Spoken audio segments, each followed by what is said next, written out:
Hi, welcome back to Balance with Bailey. Today I'm joined with Madeline Nunez. I am so excited to have her on the pod today, giving her a little insight to who she is as a person and being a woman entrepreneur. Before we get started, we're going to jump in and talk about our event that we're having. Do you want to go ahead and give a little sneak peek to the listeners of what's to come? Ooh, I'm so excited. It's going to be on June 20th. We're calling it Women Who Lead. And it's going to be a super awesome event for just other local women entrepreneurs in the Valley to network and connect and to really build community within each other. We're going to have, flowers. We're going to have a DJ there. It's going to be such a fun vibe and a great opportunity to get amazing content for them as well. So I'm so excited. Exactly. And that is your bread and butter. I feel like you as a person, you're always so good about capturing the moment and being behind the camera, but also in front of it. So do you want to tell us a little bit about yourself, who you are, and what got you to this point? Oh, man, it's been a long journey. But yes, I'm Madeline. Everybody calls me Maddie. I'm 27. I am a wife. I have 2 boys. I'm a mom. I became a mom in high school. So I was a teen mom. So I have a long journey to get to where I'm at today. My husband and I are high school sweethearts. And then just 4 years ago, I started MW Agency. And now here we are. And I'm loving every second of my business. You're the definition of balance when it comes to those things. And I absolutely love that you have a different perspective than a lot of people do, having kids so young and being like, okay, you could have fallen into normal or traditional jobs or a path, but you said, no, I'm actually going to go out and start something on my own. What sparked your idea for MW Agency? Oh, man. So I was a stay-at-home mom for a good portion when we had our first son. And when I was a stay-at-home mom, my husband was working like 3 jobs just so I could be a stay-at-home mom. And then when we got pregnant with our second, it just really clicked for me that I needed to do something because my husband was working so much and so many jobs just to provide for us. And even then it still wasn't fully making ends meet. And I could just see how stressed he was. He wasn't home very often because he was working so much. And so it was a lot of pull and strain there. And so I was like, I need to figure out something that can help provide income for us. But I still wanted to be a mom and I still wanted to have my kids. So I needed to find something that allowed me to still have them a part of it as well. And so then I had a friend that brought up to me, well, you do videos all the time, Maddie. Why don't you do something with that? And I was like, oh, that didn't click for some reason. Sure. And so she had me start with her business page just to see how I liked it and if it was something I could do. And it just snowballed from there, honestly. And here we are. I love that. And I feel like you actually are behind the scenes of a lot of big companies, especially here in Meridian, Boise, like locally in the Treasure Valley. A lot of people, when they think social media, they immediately think, oh, you're a TikToker, you post content of yourself, of your family. Mm-hmm. But I feel like you have a new perspective of being almost more behind the camera and the organized of this is how we're going to plan and push things out. Mm-hmm. How would you describe your job to someone who has no idea what marketing social media agency does? Oh, man. I think there is a total misconception of social media marketing. I think a lot of people think, oh, you just do videos and post it. That's easy. And there's so much more behind it than people even realize. And so, it goes into me. I have a whole camera setup. I do the filming. I do the pictures. And then I do the editing. I create the reels. I create the graphics. I'm logging into their account, I'm posting for them, I'm doing the captions, the hashtag, the stories, the strategic planning on what we're going to do this month for content. And so there's so much more behind the scenes that a lot of people don't realize. And it's funny because I see, a lot of people are like, I'm going to quit my 9 to 5 to be an entrepreneur to create my own hours. Now I work 24/7. Yes. I don't want to work 9 to 5. I want to work 24/7. And that is like exactly what it is when you are running your own business. I have no days off. I work every single day, Monday through Sunday. And I feel like that's also something in social media a lot of people don't realize. Like, social media is kind of an escape for a lot of people, or they doom scroll and just kind of like mindlessly think of stuff. But when I get on social media, and I'm sure you feel the same way, if I'm scrolling, you're thinking of trends, you're saving it, seeing how you're going to flip it for you, or what business that could go towards, like, let alone all of the actual like content you're gathering, editing, and posting. There's so much research behind it that's ever changing too. Oh, yeah. There's so many. That's the thing with social media, right? The trends are changing constantly and 24/7. And so I feel like when you are in social media marketing, that's why you're working 24/7 and you're never able to turn off your brain, because you're constantly trying to keep up with what's the next trend, what's the new trend I can create. Okay, then how am I going to flip this? How am I going to do that? And it never ends, because you're just always trying to stay up to date and keep up with social media.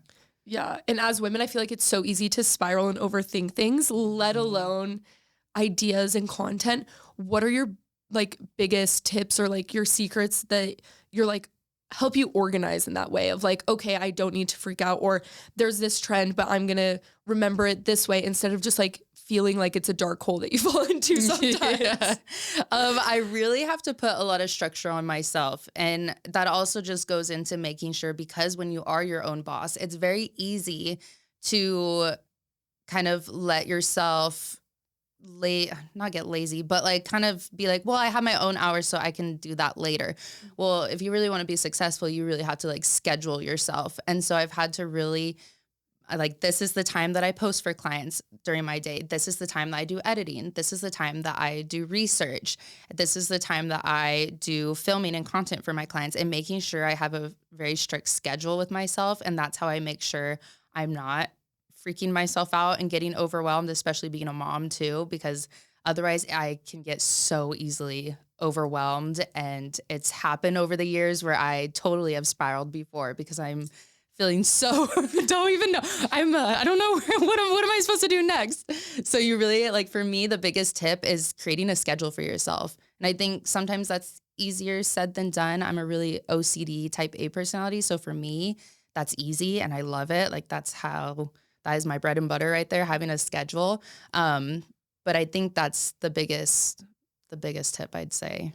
Yeah. And when you are your own boss and you do set your own schedule and those things, I think it's huge. And something you do so well is have discipline. You have to have discipline if you're going to set these standards for yourself and uphold it. Because when you don't have discipline, the easiest person to forget about is yourself. It's so easy to show up for others and be able to do these things. Oh, you signed up for the workout class, you're going to go because it's going to happen with or without you. But when you're the boss and you're making these choices, like you said, you can kind of not slack off sometimes, but you can veer from the plan. But that's when everything else adds up of like, okay, just because I didn't do this because I didn't want to, now I have A, B, C, and D that I have to do later to kind of reroute yourself. Yeah, exactly. But also with balancing motherhood, of course, nothing's going to happen on your timing. Yeah, exactly. Exactly. So what does a typical day look like for you? So I have a pretty set schedule with what days I do filming for clients and what days I'm at home working from home so I can be with my kids. Usually if it's a day that I have clients, I'm usually gone first thing in the morning and I will be filming for most of the day, or at least half day, where I will go to back-to-back clients filming them. And then when I come home, it will either be a little bit of editing time or it'll be time to be posting for clients. But I always make sure that I try to be done by 3:30 or 4 o'clock, because then that's kind of my time to, okay, I'm done with work. Now it's time to be with my family. And I've always been strict with that, especially when my oldest, he's in school, that once he's out of school, then, okay, I'm done with work. So then I can get him from school and then we're home and then we do like our evening routine, hang out with the kids, make dinner, all of that. But now that it's summer break, it's all over. But thankfully, I have a husband who's incredible and has been my ride or die when it comes to building this business. And he's home to just help so much with the boys and then help with, dinners and everything. So I'm not feeling so overwhelmed and freaking out. Yeah, it's a team effort. It's a team effort for sure. It really is. Yeah. So you're on year 4 of the agency. So looking back to that first year, I feel like the first year of anything is the hardest when you really have to grind through everyone questioning you, questioning yourself, not knowing how you have, like, not having systems in place, not knowing where you're truly going or where the vision's going to end up taking you. What were some of the hardest lessons you learned in that first year that now looking back, you're like, oh my gosh, I'm so glad that happened, but that was really hard to get through. And like, thank God I pushed through it. Um, I mean, I feel like there's probably a lot. I think one thing that people, and I always say that this is where it's going to make or break whether you are going to push through with your business or not, and that is being okay with no. I think a lot of people don't realize that when you start a business, you're going to get so many no's before you get a yes.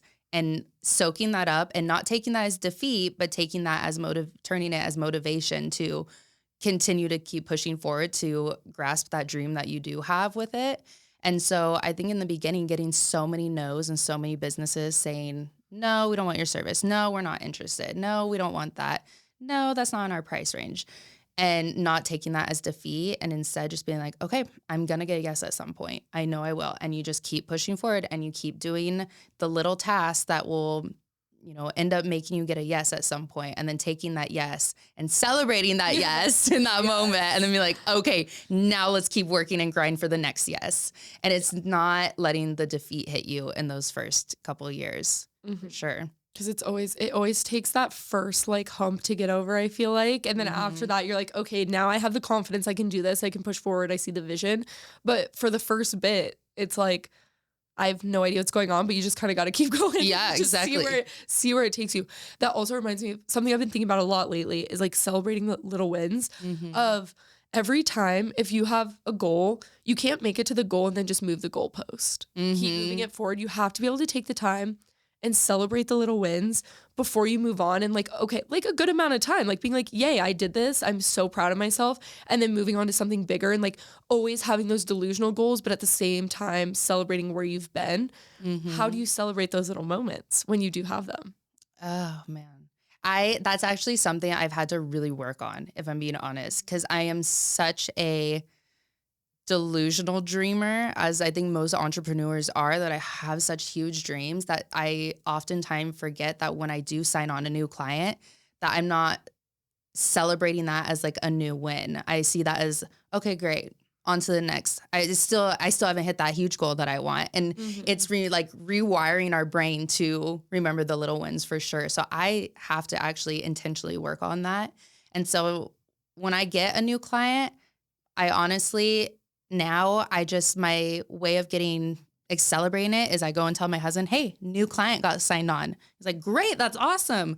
Okay, yeah, it is awesome. I need to celebrate this win that it is a new client. I deserve a coffee. Yes. Okay. Yeah. I deserve another Starbucks today. Yes. And so I think it's like really, I think most probably entrepreneurs, because we're just such dreamers, that we have to like really intentionally remind ourselves to celebrate the little wins. Otherwise we will just, keep moving that goalpost, for sure. As your journey like continues as an entrepreneur, do you think your definition of success has changed before owning your own business? Or do you think you've always visualized success the same way throughout your life? I think I've always honestly visualized it about the same. I think my biggest thing and my biggest drive, honestly, was to really intentionally create a very specific lifestyle for my family. And I think a lot of people misconceptualize that as, oh, so you just want money. No, that's not the dream at all. Actually, the dream is to be able to have a life where I can enjoy every moment of my kids' milestones and be there and not have to worry about, calling a boss or saying, hey, I need time off to go to my son's baseball game. And for me, like the biggest dream has always been that I'm able to constantly keep our family in a financial situation that we are secure and good, and we're able to live a awesome life where we can go on trips and we can celebrate, everything with our kids and be there for every moment of their lives. Because I think that's always been the biggest thing. And especially when my husband was working so much, that's what drove part of my business too, is he was missing out on everything because he had to report to a job. And so my dream was I want it to be where we don't have to do that, where we get to decide when we want to go to all the baseball games, all the school recitals and everything, and not have to ask permission for that. And so I think that's always been my drive, is my kids, honestly, and just the life I want to give them, and have them grow up with very present parents at every special milestone. And I think that's something that's so overlooked today, especially with technology and social media and everything. I feel like it's so easy for parents to get home from a 9 to 5 or from a tough job and be like, here's an iPad, whatever. Like when you go to a restaurant, you see kids with their iPads. Like I think something that, especially here in Idaho, everyone's been super intentional with lately that I've noticed is everyone's really trying to be present. And I feel that shift. And I think it's going to be good for society as long as it continues. Right. I think it's going to be a good thing. But you're the perfect example of someone who's actively choosing to make harder decisions to show up for your kids in that way. What's the advice you would give someone who feels like they want to dream bigger, they want to take things into their own hands, but they might have young kids, they might not be financially stable, or just not have the confidence to show up and be like, I'm going to do this? What would your advice be to them? I always say that there is probably somebody out there who is far less qualified than you might be that's doing what you want to do. And it's reminding yourself that, and I'm really, really big on this, that if you have a dream and a passion placed on your heart, that's not coincidence, that's in me. And I'm really big in my faith that's the Lord. The Lord placed that dream and passion on your heart for a reason. Now you need to trust in him to guide you to achieve it. And you will, as long as you just take that first step of trust in your faith and then trust in your own ability to be able to accomplish something, then you can do it. And I'm also really big on that you shouldn't let your kids be an excuse to not pursue those dreams. Something that I have honestly loved is having my kids there watching me grow a business and watching me pursue a passion. They've been there since the beginning. I would tag them along. My youngest would be in a stroller, my oldest would be hanging onto my hand, and they would come with me to clients in the beginning. And now if my oldest wants to come with me, which sometimes he does to clients, he gets actually really excited because he loves videoing too. Ever since he started watching me, now he wants to do videos. So now when I tag him along with clients, I give him my phone and I go, here, let's see what you got, bud. Make videos for my client. And I'll video, and then my son will be videoing, and seeing the passion of him, like, this is so cool. This is so exciting.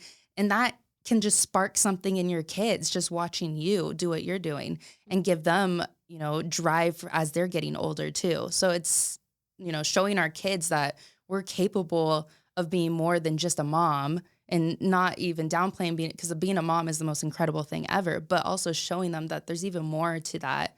You can pursue passions and dreams, and you shouldn't let anything stop you or hinder that at all. Yeah. And that your lifestyle and your job can be surrounded by your passions. Like you can be so passionate about something, you can make it a job. I feel like that's something that, especially like when I was growing up, it was like, oh, so what job are you going to have? Like, what are you going to do? But it was never really, what are you passionate about? So I think it's so important really promoting what you're passionate in and like how that can become work. Like you can do something you love doing. Exactly. And I think too, like I always say that, if the Lord gave you a business, he's also going to bring the clients. And it's not getting so scared in the fact of, okay, well, what if there's no clients? What if I don't make the money from it? No, you will. If that was placed on your heart and that is your passion, the clients will come. You just got to trust, and you just got to keep pushing forward, and it will. Have you had any big moments over the past 4 years in your business where you were like, that was the Lord working? When you have those surreal moments where you're like, that was bigger than me. Are there any you could think of?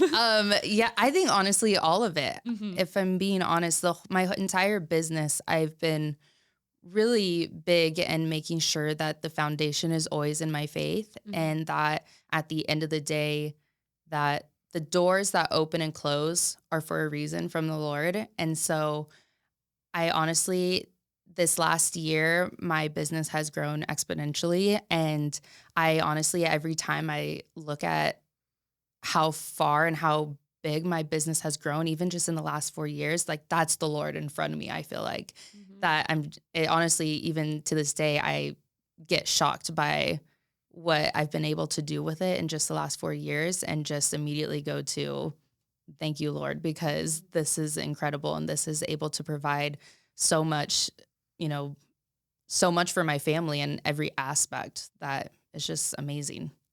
What do you think surrendering looks like as an entrepreneur? I feel like as an entrepreneur, a lot of us are type A. We always want to control everything and be like, well, I need to do this now here. This is A, B, and C. This is how I'm going to get to the next step.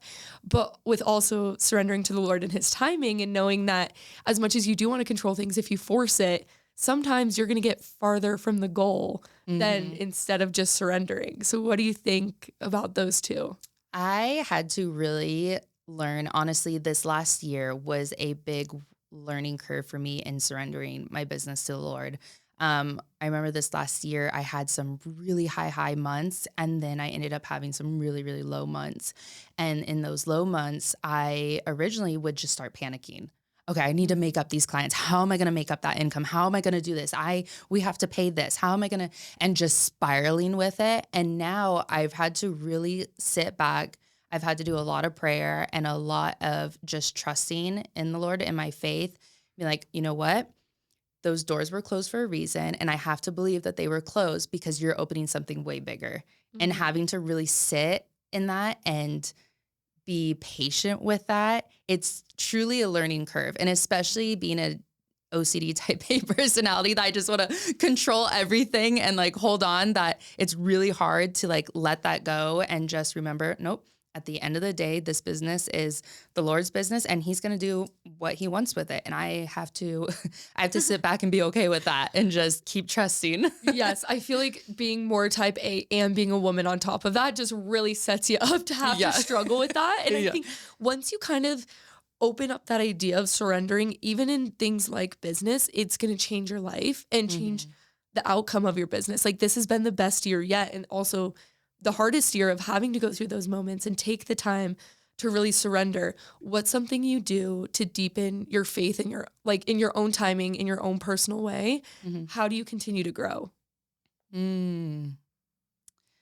Honestly, I think my biggest thing is, it's so cliche because I feel like everybody probably says this, but for me to like be grounded in the Lord and to continue to grow in my faith with him is honestly me taking a car ride and listening to worship music and sitting there and listening to him and praying to him. And that's really the biggest thing that I've seen, the difference I've seen, I guess, that has helped me to really lean more on him, is just be more intentional with those times that I have with him. Because I think especially being a mom, it's hard because there's just always I have two boys. It's always chaotic in my house. It's especially WWE every night. And so to find quiet is very, very hard. And so when I am driving in between clients, actually, usually when I'm by myself in the car and I'm driving, those are the times that I make sure to keep an open space for the Lord and his presence and to really pray to him and to also listen to him and stay grounded in faith. And honestly, people overlook worship music because it is great. It helps whether you need to cry, whether you need to like yell it out, like it's great. It helps in all aspects when it comes to your faith. It does. I just found Christian rap. If you haven't it's good. Really dive deep into that. Didn't even know it first. And then I was like listening to lyrics. I was like, wait. You're like, ooh, this is good. I was like, I was like, okay. Like the playlists out there are good. So if you haven't listened to it, definitely go explore it. That's funny. Yeah, I think it's so important. And you being so open and honest with your faith, being on social media where it's already kind of polarizing sometimes to share those opinions. Have you navigated any situations where it's been harder, or is it just something that's like, I understand everyone has different views and if I'm not your cup of tea, that's okay? I think for me, I was always really quiet about my faith. Honestly, a lot of people didn't realize how Christian I was. I grew up very Christian. And I think I was always quiet with it because of the fear of, well, I don't want to make anybody uncomfortable. I don't want people to think that because I'm Christian that I'm judging them or I'm judging their way of life, because I'm not at all. And then it wasn't until this last year that I think the Lord had just like knocked on my heart and was like, you need to share more of what I'm doing in your life. And I also knew too that I wanted to be I wanted to be a good role model for my sons as well. And I think when you have kids, you realize, your kids are watching every single thing that you do. And I realized, I was like, I don't want my sons to grow up being ashamed of being Christian or being shy that they love the Lord. Like, they should be, oh my gosh, telling everybody about that, because that is so amazing. And that is such a huge part of our lives. And so I think I looked at it, I'm like, okay, well, if that's how I want them to live, then I have to live by example. And so, and I have, a presence on social media. And I think a lot of it too was that the Lord, I felt like, was telling me, like, use your platform for me. Like, why are you using it for anything other than sharing about me? And especially with, the story I have and being a teen mom, and I went through a lot of things growing up. And so being able to just share that, the Lord, he works in amazing ways. Being okay to share His that. timing. His It's always his timing. But what's crazy is that when I started to share that, I was nervous. And then I ended up getting so many women that ended up reaching out to me, or when they saw me at an event or something, they would come up to me and tell me, I had no idea you were Christian, and I love what you're posting. It's making me think, why am I not sharing my faith either? And just hearing that was so cool to hear, of like, okay, so, what I'm doing is what the Lord wanted, and I'm seeing it before my eyes, and how other women are, seeing it. So, which is really cool. That's amazing. And I absolutely love that. And I feel like I'm starting to step more into that as also having it's hard sometimes. And like sometimes you just want to stay neutral. And then you get that feeling on your heart where you're like, why am I, that's just not being authentic. Yeah. As you know, everyone who posts on social media, one of the hardest things is being so authentic online. What is something that drives you to share your personal story and be so open and vulnerable about it? Honestly, I think because I'm in social media so much, that I have seen the opposite side of it, where I've seen so many influencers and, business owners and people that they're not being authentic. And at the end of the day, like, all of us just want somebody to relate to, and acting like we have this perfect life or this perfect story, or all this money or whatever it is. I just saw that and was just so thrown by it. And I felt like, well, I'm in this industry technically. I want to be the opposite of that. I want to be the person that people can see and actually be like, oh, so there is authentic people on social media. You're the same person that I meet in real life. Yeah, that you do online. Exactly. And I think that's also like such a huge thing, is that, using social media to create community, especially here in the Treasure Valley, because it really is so small, and using it to hopefully create community within women, and seeing authenticity, and not having to wonder, okay, well, I've followed her on Instagram for so long, but I wonder how she is in person. And for me, I'm like, I want you to see me in person and be like, oh my gosh, you're the same, or you're like way nicer, even nicer in person than what on social media. So authenticity has been just such a core belief with me when it comes to social media. Because I mean, at the end of the day, no one wants to follow somebody who's just going to be fake or whatever. Like, no one can resonate with that. And so I always laugh because I feel like whenever I meet social media friends, like one of my friends, she lives in Chicago and she's a nurse. We've been friends for years. I saw her the last time I went out there. And the first thing she said to me, she was like, you are so much taller than I thought you would be. Thank you. I'm like, I am 5'8", but thank you. Like, that's so funny that was like her first thought. It wasn't like, oh, you're so different or anything. It was like, oh, you're the same person, but you're really tall. And she's like 5'2" and so tiny. I was like, you're way tiny. Right? That's so funny. See, that's what fun. And you're like, whoa, like it was so funny. That is so funny. I have 2 questions about your dreams and this next year. So for this next year, what's an absolutely delusional dream for MW Social, and then a delusional dream for yourself in your personal life, and if they go hand in hand? Shoot, I have so many dreams. I am such a delusional dreamer. It's so ridiculous. I will talk with my husband. I'm like, so one day I will be managing Louis Vuitton's Instagram. So just prepare yourself for that. And he's like, you're like, just wait for the day. You just need to, you should process you it should now. process it now so that years to come, you'll be like, oh, she said this. So like, that's where like my dilute, where I'm like, I want my agency to be a full on huge marketing, one of the top marketing agencies. That is my dream, is to have multiple, social media managers under my marketing agency, and I get to help them build clientele and, have some of the biggest names in the country and the world. That is like my ultimate dream, which I truly believe I can get there someday. Because that is something that has just been placed on my heart. So I know that I can get there. I just have to keep grinding and keep trusting the Lord's timing. So my business, I just want to keep growing it. And, honestly, for me with my business, I just want to keep creating community here in the Treasure Valley. I feel like I use my business more to meet new people and to interact with new people and to, network with each other and really build a strong community, and one that just builds each other up. I feel like that's something that I just want to continue to grow with my business here. And my personal, man, I'm trying to prioritize working out, as you know. As I went to one of her Pilates classes, guys, and I about died, but it was fabulous. I think for me, my personal life is just continuing to be intentional with my family. I have to, that's something I have to really work on when it comes to my personal life, is that I feel like when you work from your phone and social media, sometimes there can be a blurred line between working on your phone, but then also scrolling and then forgetting to put it down. Okay, I need to put my phone down and I need to stop for a second and go spend time with my kids. And that's something I'm like really trying to be better about and be more present with my family. So that's something I'm trying to work on. And also just prioritizing me time. I feel like it's really hard when you're a business owner, a mom, a wife, and a friend, and you want to be there for everybody, and then you become last of the line. And so I'm really trying to be more intentional of,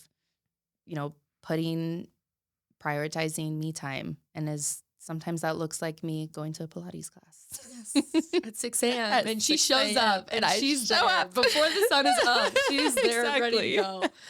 I think that's amazing. And as you find your own balance throughout your life, it's ever changing. But what advice would you give someone to help find their balance if they're feeling absolutely just everything is out of whack, I'm never doing enough, there's never enough time in the day? What would be your advice to helping someone find their balance? I think it's really easy, especially when you are a mom and a business owner and a wife, and you wear a million hats, to easily get overwhelmed and consumed with, I am not doing enough at all. I am failing in every single category. I don't know what to do from here, because I have been there. And I think in those moments, it kind of goes back to what we said earlier. It's to remember the little wins. And little wins can look like, you know what? I put my phone down this afternoon and I sat and watched a movie with my kids. That is a little win. Or I prioritize going out to dinner with my husband tonight. That is a win. And I think taking a step back and just looking at the little ordinary things and looking at them as wins, and that kind of helps you to re-regulate yourself. Like, okay, I am doing stuff. I am doing enough. I'm doing what I can, and recognizing that and be like, okay, tomorrow's a new day. And let's set another small wins that I can accomplish today, and not getting so ahead of ourselves to try and accomplish everything at once. I think that would be my biggest advice. And of course, I will always say, prayer and being in the presence of the Lord. I feel like whenever I feel anxiety or overwhelmed, the thing that centers me is just, even if it's just in silence, just sitting there and being like, I just need to be in the Lord's presence. And that can just kind of re-regulate, I feel like, your nervous system just by doing that. And then taking a breath, like, okay. Oh, totally. I'm ready to do the next step today. And then 5 minutes later, you're like, wow, I'm feeling good. You're like, I'm feeling great now. I should have just done that 5 minutes ago. Yeah, exactly. That's amazing. Before we finish off, do you want to plug all of your socials? And I will link them Okay. link below too. Well, my business social is mw.socialmedia.